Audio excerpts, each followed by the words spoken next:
রাধে শ্যাম, রাধে রাধে। জয় রাধা মদন গোপাল, শ্রী রাধা মদন গোপাল। আজ আলোচনা করব শ্রীমদ্ ভাগবতের অষ্টম স্কন্ধ ষোড়শ অধ্যায় মৎস্য অবতারের কথা। আমার গোবিন্দ মৎস্য অবতার কিভাবে নিয়েছিলেন সেই কথা নিয়ে আলোচনা করব। তার আগে একটু হরিনাম করে নেই।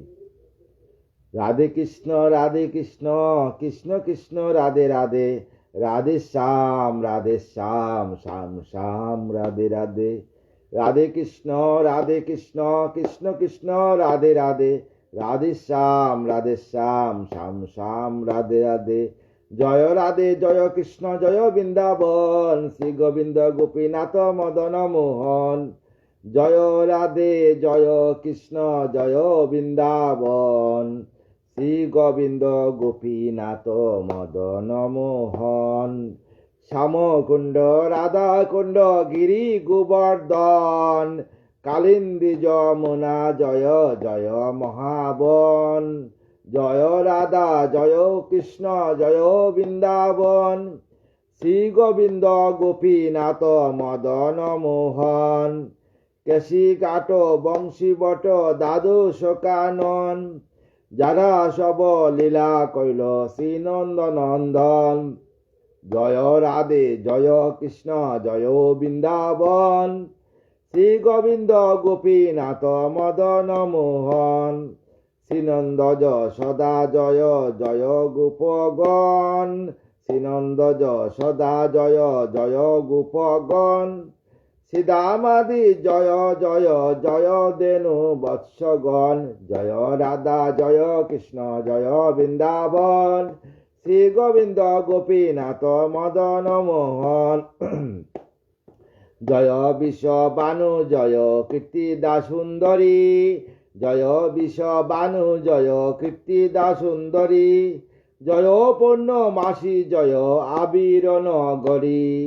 জয় রাধা, জয় কৃষ্ণ, জয় বৃন্দাবন, শ্রী গোবিন্দ গোপীনাথ মদন মোহন। জয় জয় গোপীশ্বর বৃন্দাবন মাজ, জয় জয় কৃষ্ণ সখা বটু দ্বিজ রাজ। জয় রাধা, জয় কৃষ্ণ, জয় বৃন্দাবন, শ্রী গোবিন্দ গোপীনাথ মদন মোহন, আমার মদন মোহন। জয় রাম গাট, জয় রোহিণী নন্দন, জয় জয় বৃন্দাবন বাসী যত জন। জয় রাধা, জয় কৃষ্ণ, জয় বৃন্দাবন, শ্রী গোবিন্দ গোপীনাথ মদন মোহন। জয় দ্বিজ পত্নী, জয় নাগ কন্যাগণ, ভক্তিতে যাহারা পাইল গোবিন্দ চরণ।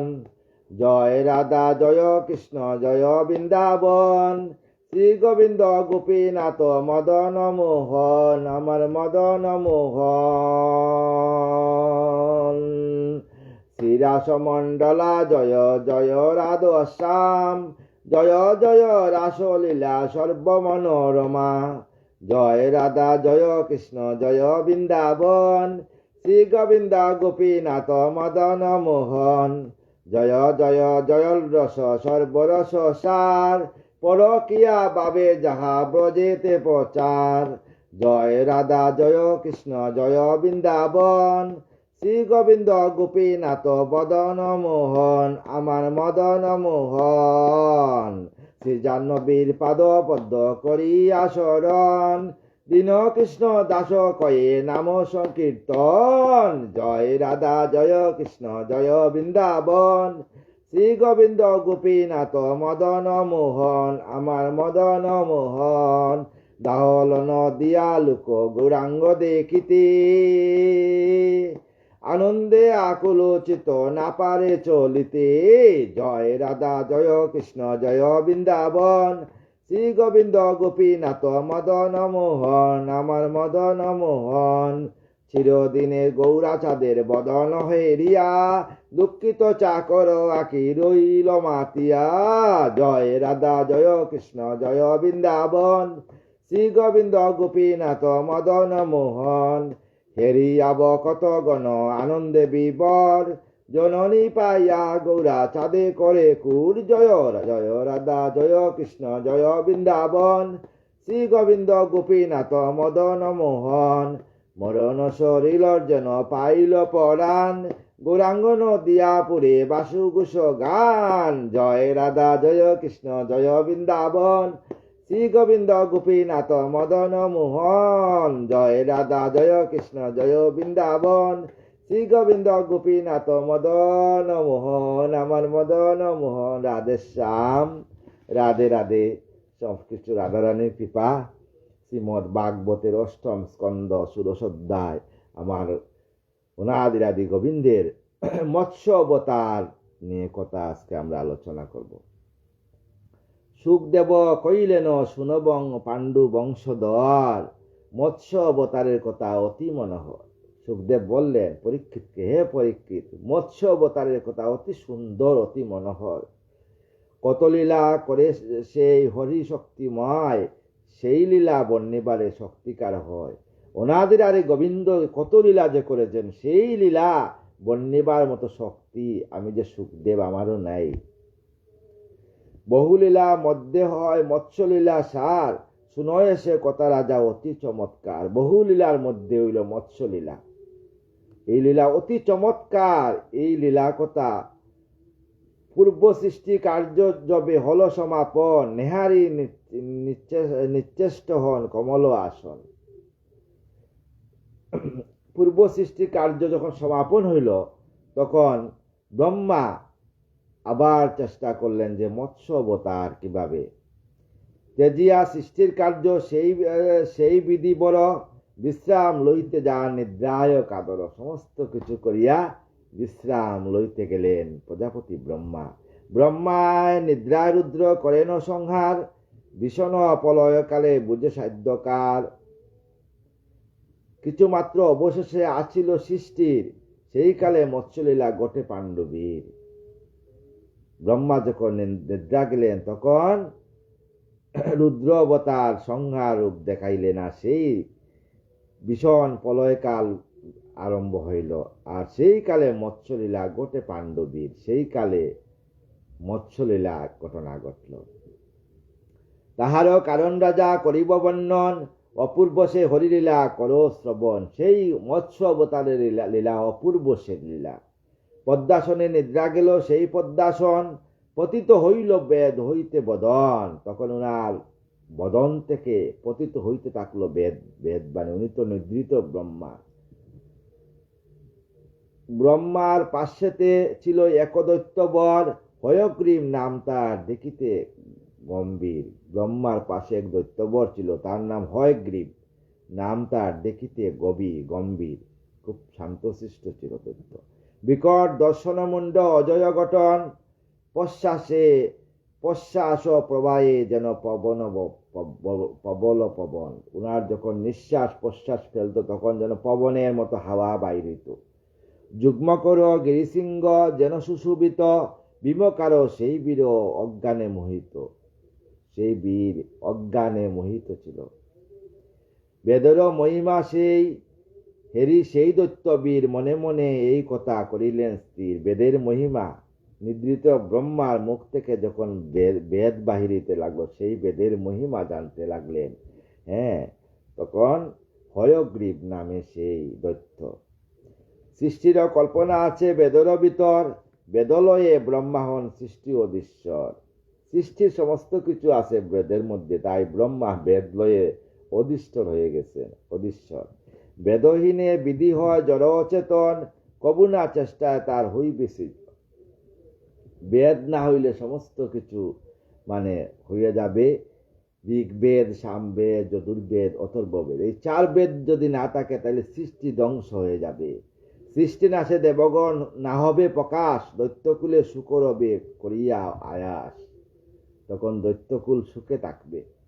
এত ভাবি মনে দৈত্য হয় অগ্রসর, হরিল সে মহাবেদ লইয়া তৎপর। তখন সে বেদ হরণ করিয়া নিল।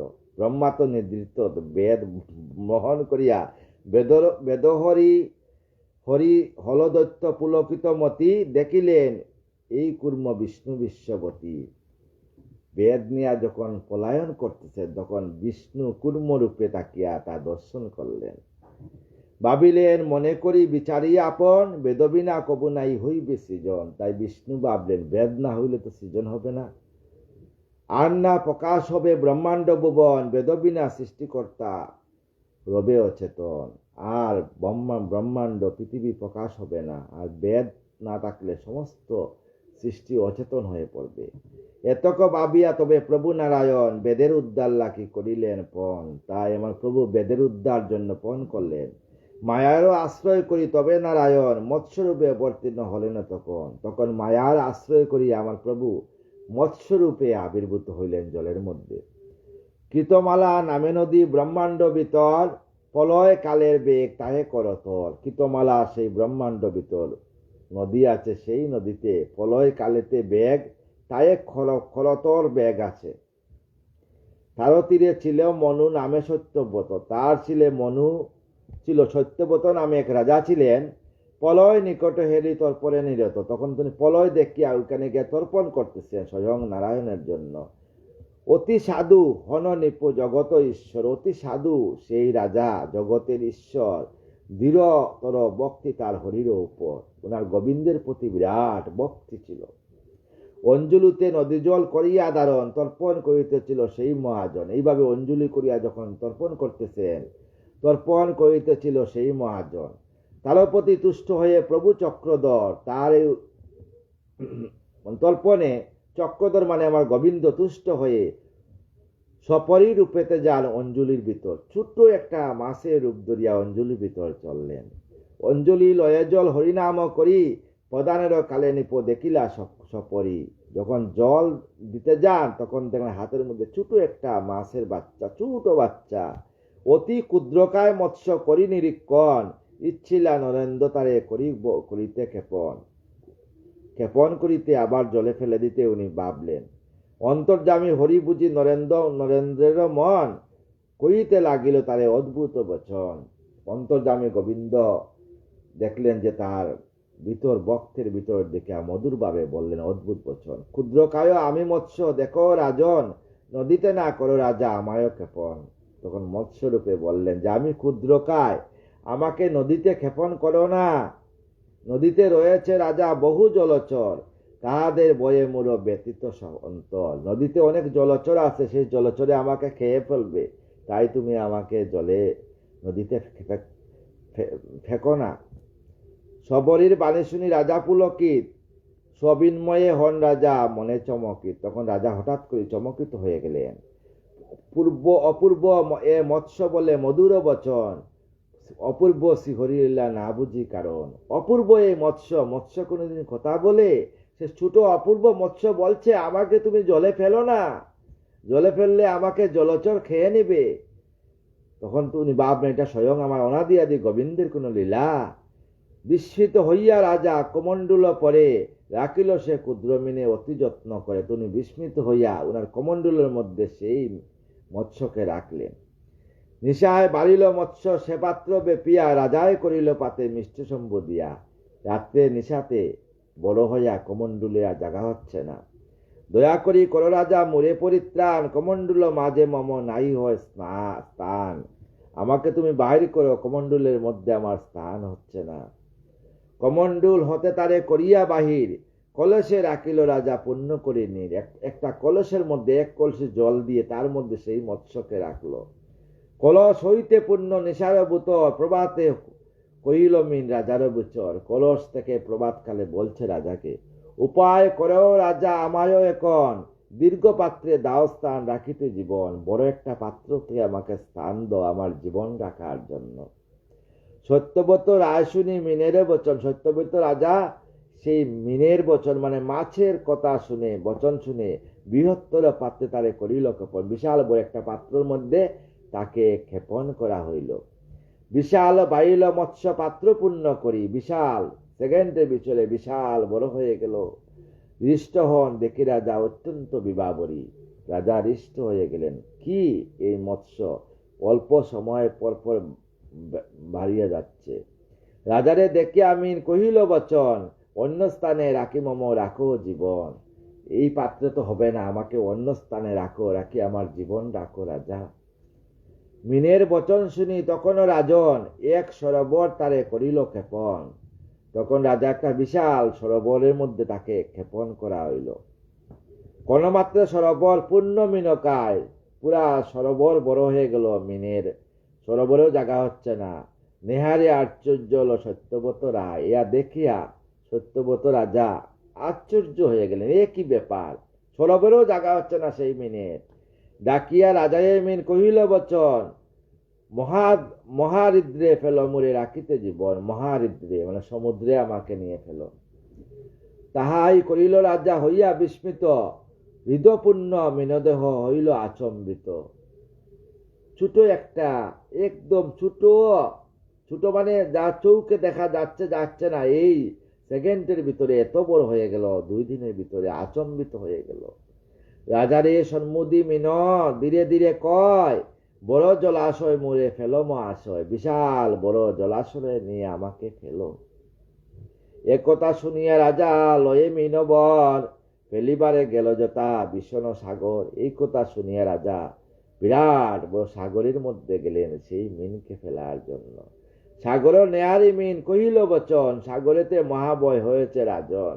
হে রাজন, আমার এখন কিন্তু সাগরেতে ভয় হয়ে গেছে, অন্য চেষ্টা করে মুড়িয়ে না ফেলো সাগরে, সুখ্যাতি হইবে তবে ব্রহ্মাণ্ড ভিতরে। তুমি অন্য চেষ্টা করো, আমাকে সাগরে ফেলো না, আমার ভয় লেগে গেছে। না হলে তুমি যদি আমাকে একটা ভালো জায়গায় রাখো, তোমার সুখ্যাতি হবে, ব্রহ্মাণ্ডের ভিতরে তোমার খ্যাতি অর্জন হবে।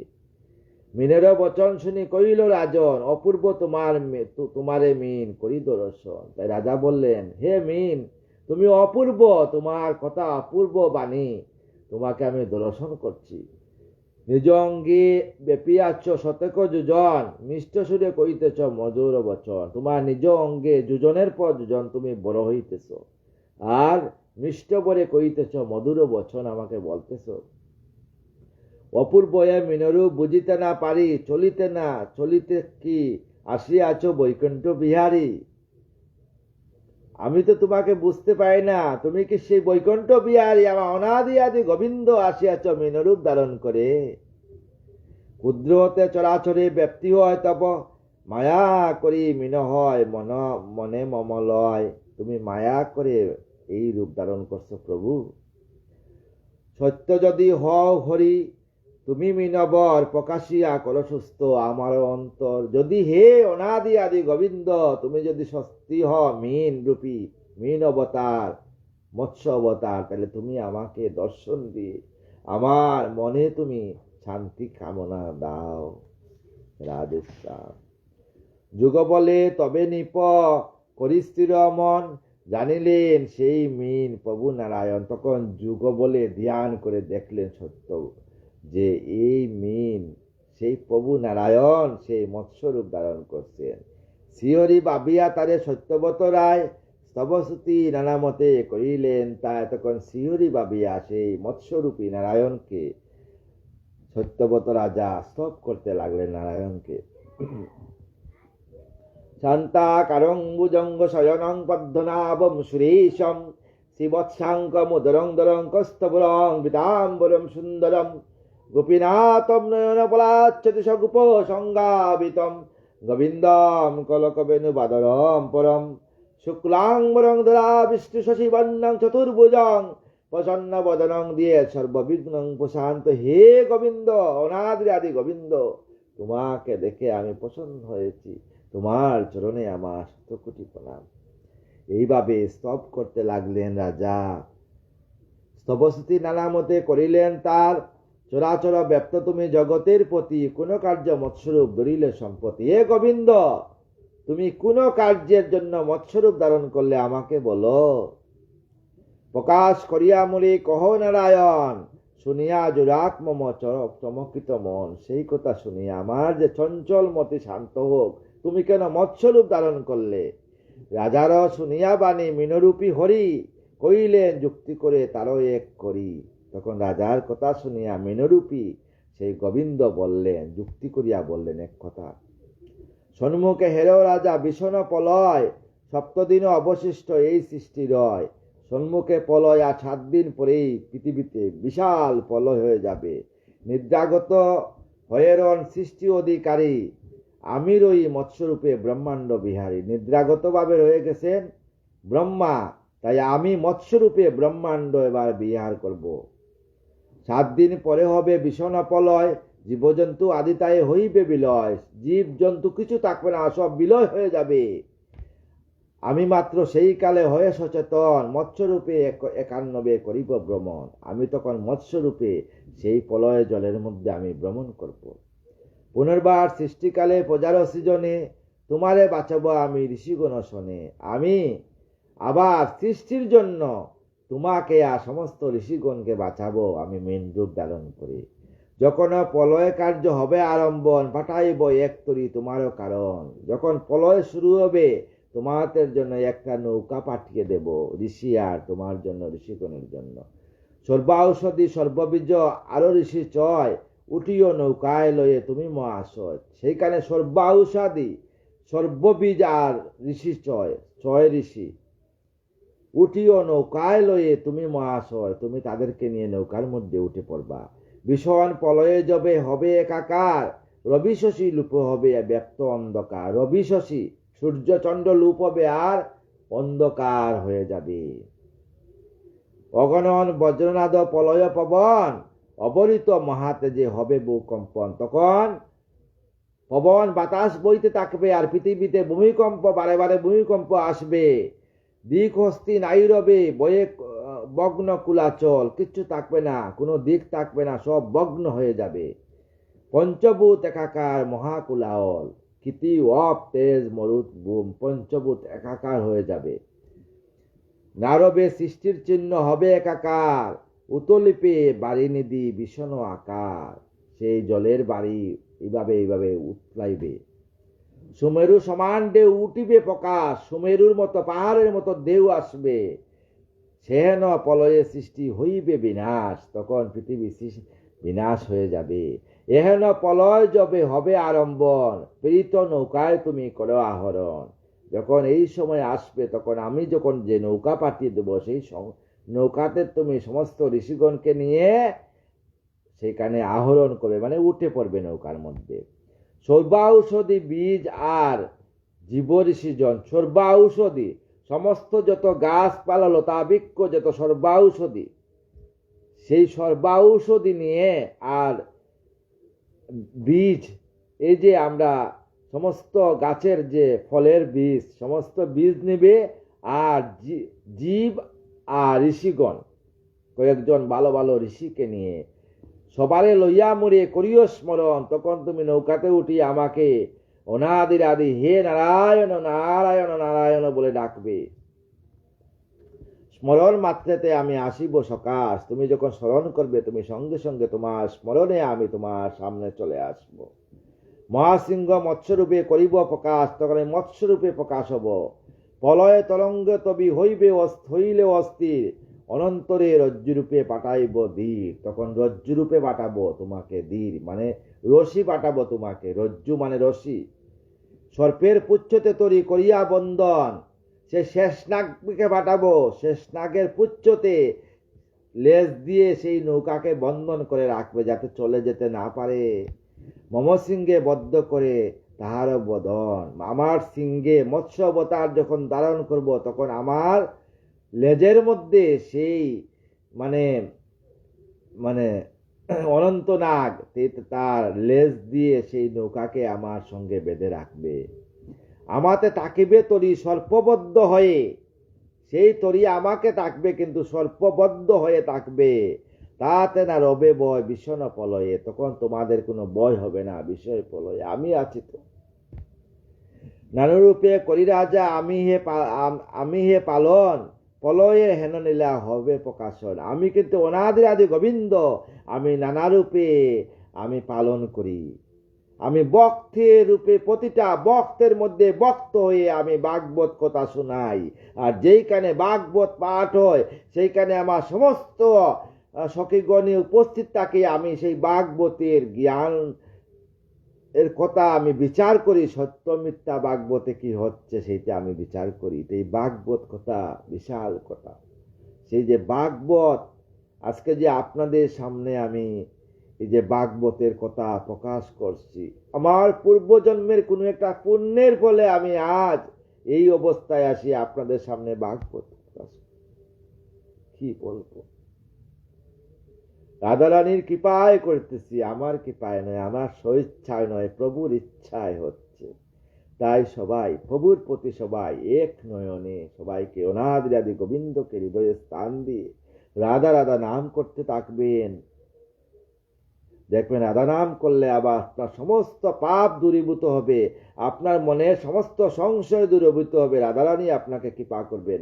আপনার জীবনের যে রাস্তা, সেই রাস্তা আপনাকে কোথায় যাবে সেই রাস্তা আপনাকে মস্তকে রাধারানী জুগিয়ে দিবেন। রাধা নাম করলে সমস্ত মস্তকে আপনার ব্রেইনে জুগিয়ে দিবে কোন পথ ধরলে আপনার জীবনে উন্নতি লাভ করবে। রাধে শ্যাম, রাধে রাধে। এত বলি মৎস্যরূপে প্রভু নারায়ণ নিপসত্য ব্রতে করি মধুর বচন। তাই মৎস্যরূপে আমার প্রভু নারায়ণ বললেন মধুর বচন। অবশ্য হইয়া গেল সাগর ভিতর প্রেমে পুলকিত রাজা হন ততপর। সাগর ভিতরে রাজা প্রেমে পুলকিত হয়েছেন আমার গোবিন্দকে দর্শন করি আনন্দে। রাধে শ্যাম, রাধে রাধে। প্রসাদে আসিয়া রাজা ভাবে অনুক্ষণ কেমনে পাইব দেখা সেই নারায়ণ। আবার প্রসাদে রাজপ্রসাদে আসিয়া ভাববেন কেমনে আমি সেই গোবিন্দকে দর্শন পাব, কেমনে হইবে সর্ব বীজ সমুদ্ধার, কেমনে আমি সমস্ত বীজ সম্পূর্ণ উদ্ধার করব, কেমনে বা বীজ ঋষি পাইব নিস্তার, কেমনে ঋষিরা নিস্তার পাইব। এত ভাবি মনে রাজা করিয়া চিন্ত সংরজ্ঞ করিল যেত বীজ ঔষধিগণ। এতে মনে করিয়া সমস্ত ফল ফুলের গাছের বীজ উনি সংরক্ষণ করলেন। খেচর বুচর আর যত জলচর সর্বশ্রেণীর জীব তবে লন মহিদর। অতঃপর আমন্ত্রিয়া সপ্তঋষি জনে, সপ্তঋষি সেই সপ্তঋষিকে আমন্ত্রণ করলেন। ধার্মিক রাজন সবে রাখিল ভবনে, সবাইকে আনিয়া ঋষিগণকে আনিয়া উনার নিজ ভবনে স্থান দিলেন। সবার একত্র করি তবে নিপবর মৎস্যরূপে দিবানিশি ভাবেন অন্তর। মৎস্যরূপের কথা দিবানিশি ভাবতে লাগলেন আমার রাজা। ক্রমক্রমে 7 দিন হইল অতীত, ভীষণ প্রলয় কাল হইল উপনীত। বিষয় প্রলয় কাল টুটিল প্রকৃতি শক্তি পুরুষ সহিত, প্রকাশ পালন কার্য হল বিনাশিত। সমস্ত কিছু বিনাশ, জলে জলাকার, ঝড় তুফান, হাওয়া বইতেছে, বজ্র বিদ্যুৎ হইতেছে। সংহার মূর্তিতে কাল হইল প্রকাশ, একে একে সর্বসৃষ্টি আরম্ভেন গাছ। সর্বসৃষ্টি গ্রাস হচ্ছে, সমুদ্র বন্যা প্লাবিত হচ্ছে, সমস্ত পৃথিবী লয় জলের নিচে চলে যাচ্ছে। কীর্তি হল জলময়, জল তেজ পরে, তেজ গিয়া প্রবেশিল প্রবর ভিতরে। সব সূর্যের তেজ গিয়া ডুবিয়া গেছে। 3 গুণ অহংকার হইল বিলয়, 3 গুণ হয়ে গেল জল পৃথিবী থেকে। অন্ধকারে মহাতত্ত্ব ক্রমে প্রবেশ হয়, অন্ধকার হয়ে গেল। শক্তিহীনে মহাতত্ত্ব ক্রমে কর্মহীন, প্রধান প্রকৃতি তত্ত্বে হইল বিলীন। সমস্ত প্রকৃতি বিলীন হয়ে গেল, গাছপালা লতা বৃক্ষ যা আছে সব জলের নিচে বিলীন হয়ে গেল। নারায়ণ পূর্ণ শক্তি প্রধান নামেতে ব্রহ্মারূপা হয় তার ব্রহ্মের মাঝেতে। সেই নারায়ণ ব্রহ্মারূপা ব্রহ্মের মাঝেতে। প্রলয় নেয়ারি সেই শক্তি সনাতনী, নিশ্চেষ্ট ব্রহ্মতে লীন হয়েন আপনি। জীবেরও অদৃষ্ট যত জগতে আছিল, রবিশশী আদি যত ব্রহ্মে প্রবেশিল। সমস্ত রবিশশী ব্রহ্মে প্রবেশ করিয়া গেল, স্বর্গে চলিয়া গেল। বিকার করিতে নাশ প্রলয় পবন, আরম্ভিল সাগরে মহামহারণ। সাগরে মহামহারণ, সাগরে ঢেউ শুরু হইল। চারিদিকে মেঘদল হইল প্রকাশ, সৌদামিনী সব ব্রজে প্রকাশিল ত্রাস। সৌদামিনী আকাশেতে, সৌদামিনী শব্দের অর্থ আকাশ। সৌদামিনী, সেই সৌদামিনী পৃথিবীর মধ্যে বজ্রপাত হইতে লাগলো। বিমন্ধকার প্রলয়ের ঢেউ, বিমন্ধকার, কিছু দেখা যায় না, প্রলয়ের ঢেউ। কি সাধ্য সে কালে স্থির হতে পারে কেউ, কেউ স্থির থাকতে পারছে না। সুমেরু হইল চূর্ণ সকুলাহল, সমস্ত পাহাড় চূর্ণ হয়ে গেল। তরঙ্গে তরঙ্গময় হইল সকল, সমস্ত জলে জলাকার। এহেন প্রলয়কাল হরে আরম্ভন, করিতে লাগিল রাজা শ্রীহরির স্মরণ। তখন রাজা অনাদি আদি গোবিন্দকে ডাকতে থাকো, হে গোবিন্দ তুমি কোথায় আছো, দেখা দেও, ভক্তকে দেখা দাও প্রভু। একবার হরি বল মন রসনা, মানব দেহার গৌরব কইর না। মানব দেহার মাটির বান্ড, বাংলে হবে কণ্ড কণ্ড, বাংলে দেয়া জোড়া লবে না। একবার হরি বল মন রসনা, মানব দেহার গৌরব কইর। কিসের অহংকার আমাদের? এই দেহ, এই বস্ত্র, এই কিছু সঙ্গে যাবে না। চোখ, যদি আমার কথা বিশ্বাস না হয়, রাত্রে চোখ বন্ধ করে দেখবেন, সব অন্ধকার। আজকে যদি আপনার দেহ থেকে, আমার এই দেহ থেকে প্রাণ চলে যায়, বেশি না 2 ঘন্টা পরে সবাই বলবে সব দেহ হয়ে গেছে, সব ডেড বডি হয়ে গেছে, নিয়ে যাও শ্মশানে, অন্তিম ক্রিয়া সমাপন করো। তাই কিসের অহংকার আমাদের সমাজ নিয়ে, কিসের অহংকার মানব নিয়ে? অহংকার করিতে হলে স্বয়ং রাধারানীকে কে অহংকার করেন যে, হে রাধারানী তোমাকে আমি তোমাকে পেতে চাই, এই অহংকার তোমার কাছে রাখি, তুমি আমাকে দয়া করো। আমার কোনো অহংকার নাই, আমার একমাত্র অহংকার যে তুমি আমার হৃদয়ে আছো। দেখবা রাধারানী তোমাকে কৃপা করবে। ভক্তের হুঙ্কারে সংসর্গ গোলকের সিংহাসন চলে যায়। অদ্বৈত মহাপ্রভু যখন দেখলেন যে পৃথিবীতে এত অত্যাচার শুরু হয়েছে পশ্চিমবঙ্গে, এত কষ্ট নদিয়া নগরে, তখন কি করলেন? অদ্বৈত মহাপ্রভু হুঙ্কার দিলেন প্রভুকে, প্রভু তুমি যদি না আসো তাইলে আমি অতি সত্বর আমি গঙ্গাতে আমি দেহ রাখবো, আত্মঘাতী ওবারে, আর ভক্তের আত্মঘাতী পাপে তোমাকে কিন্তু আর ছাড়বো না। তখন এই ভগবান ভক্তের জন্য স্বর্গের সিংহাসন টলে, বৈকুণ্ঠের সিংহাসন টলে নদিয়াতে আসিয়া চৈতন্য রূপে জন্মগ্রহণ করলেন। রাধে শ্যাম রাধে। একটা ভক্ত সবকিছু করতে পারে। ভক্তের ডাকে আমার গোবিন্দ কৃপা করবেন, সারা দিবেন। করিতে লাগিল রাজা শিয়রি স্মরণ। সেই বিপদে রাজা শিয়রিকে স্মরণ করতে লাগলো, হে প্রভু অনাদি আদি গোবিন্দ তুমি আসো। সেই কালে নৌকা এক করে আগমন। তখন এক নৌকা চলিয়ে আসলো রাজার সামনে।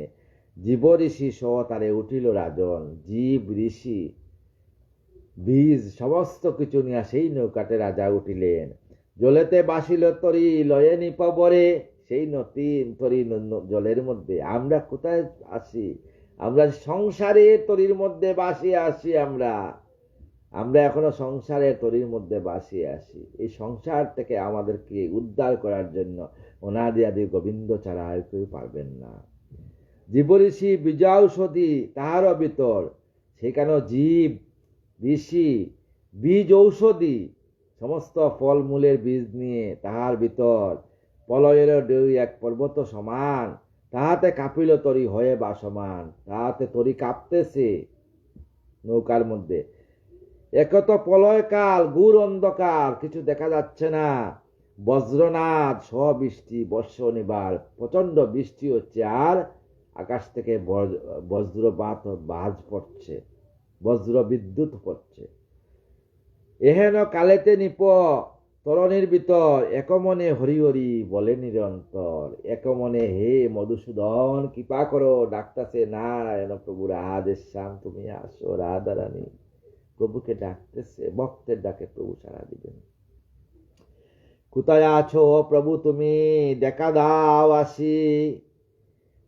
প্রলয়ে ডবিল তরি বাঁচাও প্রকাশী। কোথায় আছো? আমরা গোবিন্দকে ভজন করতে আমাদের কষ্ট হয়, কিন্তু আমরা যখন বিপদে পড়ি তখন গোবিন্দকে ডাকি। কেন বিপদের দিনে ডাকবেন? সুখের দিনে গোবিন্দকে যদি না ডাকেন, বিপদের দিনে গোবিন্দকে পাইতে কষ্ট হবে। তাই সুখের দিনে গোবিন্দকে, এই বৃন্দাবনে, এই বৃন্দাবন সেই বৃন্দাবন, এই বৃন্দাবনে যদি গোবিন্দকে বসান, সেই বৃন্দাবনে গোবিন্দ নিয়ে যাবেন আপনাকে। আমরা সংসার তরির মধ্যে বসে আছি। রাজারও শুনিয়া বাণী প্রভু নারায়ণ, সিংহী মৎস্য রূপে তারে দিলেন ধরন, সিংহী মৎস্য রূপে ধারণ করলেন। অপরূপ মিনদেহ নিযুত যোজন, সিংহীদারি শির তার অতি সুশোভন। তার মৎস্যের দুই মাথার মধ্যে সিং আছে, সিংহীদারি। অপরূপ চারিহস্ত তাহাতে প্রকাশ, সেই মাছের নিজ মাছ, উপরের দিকে শঙ্খ চক্র গদা পদ্মধারী। দেখা দিল মিটাইল নিপতির আশ, দেখা দিয়া নিপতির আশা মিটাইলেন আমার প্রভু। রজ্জুরূপে মহাসর্প আসিল তখন, রজ্জুরূপে মহাসর্প মানে অনন্তনাগ রশিরূপে আসলেন তখন। পূর্ব কথা মনে রাজা করিল বন্দন। আগে বললেন না যে সেই সিংহরূপে আসিয়া তোমার নৌকাকে বেঁধে আমার সিংহীর মধ্যে বাঁধবেন, সেই মহাসর্প মানে অনন্তনাগ। তরিতে বাঁধিল পুচ্ছ হরি সিংহে শির, ডুবাতে নারিল নৌকা প্রলয়ের নীর। সেই নৌকাকে আর ডুবাইতে রাখে হরি, মারে কে? মারে হরি, রাখে কে? যদি আমার গোবিন্দ তোমাকে রাখেন, সংসারে কেউ নাই তোমাকে হারাইবার জন্য। এতক বন্যা তবে সুকমুনিবর, নিপ পরীক্ষিত কয়ে বুঝায় বিস্তর। তাই পরীক্ষিত রাজাকে বিস্তরভাবে বুঝাইলেন। এইভাবে মৎস্যরূপে প্রভু নারায়ণ প্রলয় করিল লীলা ভক্তের কারণ। আমার গোবিন্দ বলছেন যে আমি ভক্ত উদ্ধারের জন্য বারবার আসবো। এই জন্য গীতায় কি বলছেন? যদা যদা হি ধর্মস্য গ্লানির্ভবতি ভারত, অভ্যুত্থানং মা ধর্মস্য তদাত্মানং সৃজাম্যহম, পরিত্রাণায় সাধুনাং বিনাশায় চ দুষ্কৃতম, ধর্ম সংস্থাপনার্থায় সম্ভবামি যুগে যুগে। আমার ভক্ত রক্ষার জন্য যুগে যুগে আমি বিভিন্ন অবতার রূপে আসব। নারায়ণে কৃপাহেরি নিপসত্য ব্রত, বন্দনা করেন তারে সাধ্য তার যত। সাধ্য মতো তাকে নারায়ণকে ডাকতে লাগলেন সেই রাজা। পরম গুরু হে তুমি অগতির গতি, বিপদ হইতে রক্ষা করো সম্পত্তি। পরম গুরু তুমি, সবার ঈশ্বর তুমি, জানিও অনুক্ষণ, তোমার চরণে মোরা লইন শরণ। তাই তুমি সবার ঈশ্বর, তাই তোমার চরণে আমরা শরণ নিয়েছি। আমাদের গুরুরূপে তুমি ভগবান, মোহ অন্ধকার নাহি জ্ঞান করো দান। আমাদের যে মোহ অন্ধকারের মধ্যে আছে, সেই মোহ অন্ধকার কাটিয়ে হে গোবিন্দ আমাদেরকে তুমি জ্ঞান দান করো। দেবতার শ্রেষ্ঠ তুমি, সকলের প্রিয়, পরম ঈশ্বর তুমি, নিত্য বরণীয় তুমি পরম ঈশ্বর। ঈশ্বর আর ধর্মের মধ্যে পার্থক্য। ঈশ্বর কিন্তু এক, ধর্ম বহু হইতে পারে কিন্তু ঈশ্বরে। গোবিন্দকে পাওয়ার জন্য, ঈশ্বরকে পাওয়ার জন্য বিভিন্ন যত মত তত পথ, বিভিন্ন পথ আছে, কিন্তু ঈশ্বরে এইটাই ভাবে নিবেন। আপনি শিবকে বোঝেন, তাও কিন্তু গোবিন্দকে বোঝে না আপে। আপনি ব্রহ্মাকে বোঝেন, তাও কিন্তু গোবিন্দকে বলে। ব্রহ্মা বিষ্ণু মহেশ্বর একে তিন, তিনে এক, তাকে হইল সর্বজীবের অধীশ্বর, সেই বিষ্ণু তিননাথ বাবাজি। পরম ঈশ্বর তুমি নিত্য বরণীয়, পরমার্থ প্রকাশক তোমার বচন, অন্ধকার আদি মোর করো বিনাশন। হে গোবিন্দ তুমি আমার অন্ধকার তুমি বিনাশ করো। বন্দনায় হয়ে তুষ্ট ভক্তের ঈশ্বর, সেই বন্দনায় তুষ্ট হয়ে আত্মতত্ত্ব জ্ঞান দান করেন বিস্তর। আত্মা তত্ত্ব জ্ঞান দান করলেন। সাংখ্য যুগ মহাতত্ত্ব সংহিতা পুরাণ, সংহিতা পুরাণে আছে সে সাংখ্য যুগ। উপদেশ চলে নিপ কোন ভগবান, অপূর্ব সে ইতিহাস ভক্তির আধার, মৎস্যের পুরাণ নামে খ্যাতিতি সংসার। সেই মৎস্যের পুরাণ নামে, মৎস্য পুরাণ নামে সেই আছে বেয়াতিথি সংসার। 18টা পুরাণ মধ্যে একটা পুরাণ হলো মৎস্য পুরাণ। এই গোবিন্দ সম্বন্ধে জানতে হইলে মৎস্য পুরাণ পড়বেন, দেখবেন কি সংসার। সর্ববীজ রক্ষা করি প্রভু নারায়ণ, সংসার প্রলয়ে দিল সুখের সন্তরণ। সুখে শান্তি দিলেন সংসারে। বহুকাল পরে গত হইল প্রলয়, বহুকাল পর সেই প্রলয় গত ঠান্ডা হইল, প্রসন্ন হইল দিক দেবতা নিশ্চয়। জাগিলেন সৃষ্টিকর্তা পুনঃ শুভক্ষণে, তখন সৃষ্টিকর্তা জাগিয়া উঠলেন ব্রহ্মা শুভক্ষণে। মনুর রক্ষিত বীজ রইল ভুবনে, মনু যা রক্ষা করছিলেন সেই বীজ নৌকার মধ্যে ছিল। প্রলয় অতীত হলে প্রভু সে মুরারি, বদিলেন হয়গ্রীব দৈত্য বেদ হারি। তখন হয়গ্রীব দৈত্য বেদহারি তাকে বধ করলেন। গ্রহণ করিয়া বে দৈত্যরে মারিয়া, প্রদান করেন তারা বিধিরে যাইয়া। ব্রহ্মা বেদ লবি সৃষ্টি করে আরম্ভন, অন্তর্দান করিলেন তবে নারায়ণ। তখন নারায়ণ অন্তর্দান হয়ে গেলেন। অপূর্ব হরির লীলা বর্ণিতে অপার, লীলাচ্ছলে সৃষ্টি যার এ তিন সংসার। এ তিন সংসার স্বর্গমত্ত পাতাল, তার লীলাচ্ছল। তার লীলা ছাড়া কিছু বোঝা যায় না, সবই তার লীলা। তার লীলা ছাড়া একটা গাছের পাতাও নড়ে না। পুনশ্চ করেন সৃষ্টি কমল আসন, আবার ব্রহ্মা আবার সৃষ্টি করলেন।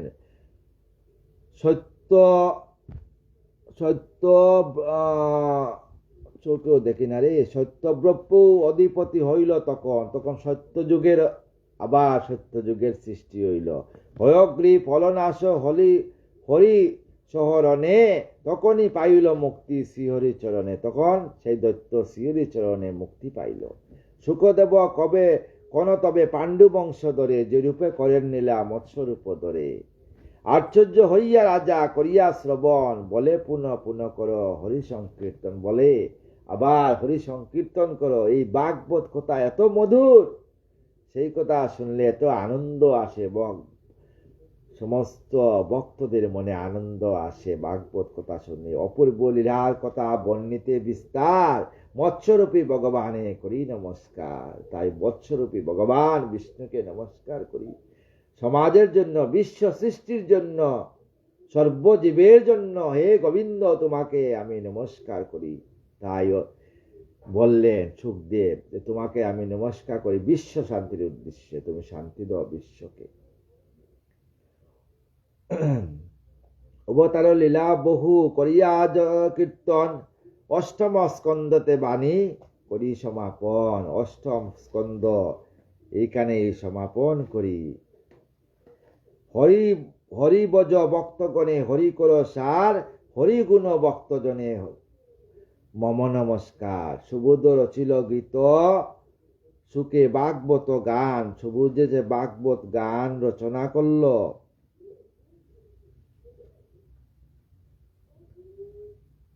সুবোধ রচিল সেই ভাগবত গান, পাপি তাপি পায় যাতে মুক্তির সন্ধান। আমি সাধারণ মানুষ, এই ভাগবতের জ্ঞান সাগরের তীরে দাঁড়িয়ে একটি পাথর উঠাইবার আমার ক্ষমতা নেই। তবু আপনাদের সামনে আসছি, আমার কোনো ভাষা জ্ঞান নেই এবং আমার গলার সুরও নেই যে আপনাদেরকে ভালো সুর দিয়ে বলবো, তাও নেই। আমি রাধারানীর একমাত্র দাস, আর কিছু নেই। সমস্ত সাধুগুরু বৈষ্ণবের চরণে, ব্রাহ্মণগণের চরণে আমার শতকোটি প্রণাম। সবাই চরণ দুলি আমার চরণে দিয়ে আমাকে কৃপা করবে। শেষের দিনও যেন সব জ্ঞানে বৃন্দাবনের রাধারানীর চরণে রাধা রাধা নাম করে আমি এই দেহকে রাধারানীর চরণে স্থান দিতে পারি, আর কিছু চাই না গো। হরি হরয়ে নম, কৃষ্ণ যাদবায় নম, যাদবায় মাধবায় কেশবায় নম। হরি হরয়ে নম, কৃষ্ণ যাদবায় নম, যাদবায় মাধবায় কেশবায় নম। হরি হরয়ে নম, কৃষ্ণ যাদবায় নম, যাদবায় মাধবায় কেশবায় নম। আর গোপাল গোবিন্দ নাম শ্রী মধুসূদন, গিদারি গোপীনাথ মদন মোহন। গোপাল গোবিন্দ নাম শ্রী মধুসূদন, গিরিধারী গোপীনাথ মদন মোহন। শ্রী চৈতন্য নিত্যানন্দ শ্রী অদ্বৈত সীতা, হরি গুরু বৈষ্ণব ভাগবত গীতা। শ্রীরূপ সনাতন ভট্ট রঘুনাথ, শ্রীজীব গোপাল ভট্ট দাস রঘুনাথ। এই সয় গুসাই যার মুয় তার দাস, দাস পার পদ রেণু মুর পঞ্চগাস। হরি হরয়ে নম, কৃষ্ণ যাদবায় নম, যাদবায় মাধবায় কেশবায় নমঃ। তাদের চরণ সেবী ভক্ত শোনে বাস, যে জনমে জনম হয় এই অবিলাস। এই ছয় গুসাই জবি ব্রজে কইলা বাস, রাধা কৃষ্ণের নিত্যলীলা করিলা প্রকাশ। আনন্দে বল হরি বজ বৃন্দাবন, শ্রী গুরু বৈষ্ণব পদ মজাইয়া মন। শ্রী গুরু বৈষ্ণব পাদবদ্ধ করিয়াস, নাম সংকীর্তন করে নরোত্তম দাস। হরি হরয়ে নম, নম কৃষ্ণ যাদবায় নম। যাদবায় মাধবায় কেশবায় নম, হরি হরয়ে নম কৃষ্ণ যাদবায় নম। যাদবায় মাধবায় কেশবায় নম। আনন্দে বল হরি বজ বৃন্দাবন, যেটায় আসে বক্ষবৃন্দ সেটাই বৃন্দাবন। আনন্দে বল হরি বজ বৃন্দাবন, যেটায় আছে ধেনুগণ সেটাই বৃন্দাবন। আনন্দে বল হরি বজ বৃন্দাবন, যেটায় আছে তুলসী কানো সেটা বৃন্দাবন। এই বৃন্দাবন সেই বৃন্দাবন, একবার ভেবে দেখ না রে মন।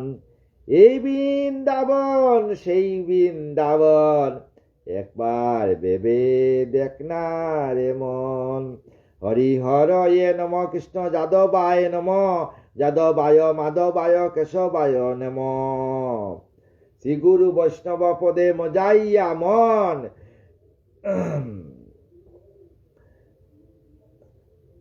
আনন্দে বল হরি বজ বৃন্দাবন, শ্রী গুরু বৈষ্ণব পদে মজাইয়া মন। শ্রী গুরু বৈষ্ণব পাদ পদ্ম করিয়াস, নাম সংকীর্তন করে নরোত্তম দাস। হরে কৃষ্ণ কৃষ্ণ কৃষ্ণ হরে হরে, হরে রাম